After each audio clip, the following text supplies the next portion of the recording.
అది దాచేపల్లి మండలం ముత్యాలంపాడు గుంటూరు జిల్లా. నా పేరు శవ వెంకటరెడ్డి. గత 30 సంవత్సరాల కింద నాగపూర్ మిరపకాయలు వేసుకుంటే యాక్సిడెంట్ అయింది.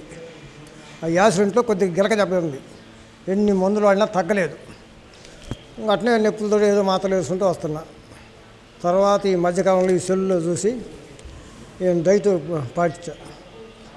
సంవత్సరం కింద మోకాలు నొప్పి వచ్చాయి.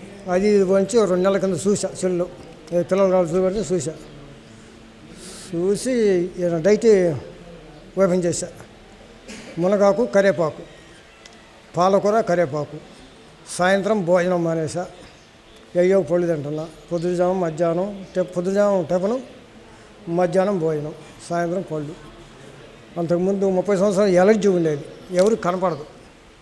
పెద్ద డాక్టర్ గారు తిరిగా అయ్యా చూసి తర్వాత చెప్పారు నీకు తగ్గదాయే, ఎప్పుడు ఏదో రాసిచ్చారు, రాసుకోదు ఏముండదు.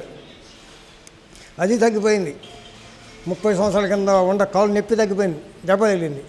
ఈ మధ్య సంవత్సరం కింద వచ్చిన మోకాలు నొప్పి తగ్గిపోయింది. ఇప్పుడు అంతా యాఫీగా ఉన్నా. సారు చెప్పి పోదాను వచ్చినాయి, ఇక్కడ మాట్లాడలేను. అక్కడ సారు చెప్పి పోదాను వస్తే నువ్వు ఎక్కడ కదా అక్కడ పోవాల్సిందని బలవంతంగా వచ్చా. చదువు లేదులే, అందుకోసం వచ్చి అంతా యాఫీగానే ఉంది. ఆరోగ్యం బ్రహ్మాండంగా ఉంది. సారు మనకు దేవుడు, ఆయన చెప్పింది పాటించాలి. ఉప్పు కారం తగ్గియాలి, సాయంత్రం పళ్ళు తినాలి, మధ్యాహ్నం భోజనం తినాలి, పొళ్ళైన పొద్దుగతలుగా 6ంటికే తినాలి. ఏది తిన్నా మన ఆరోగ్యం బాగుంటుంది.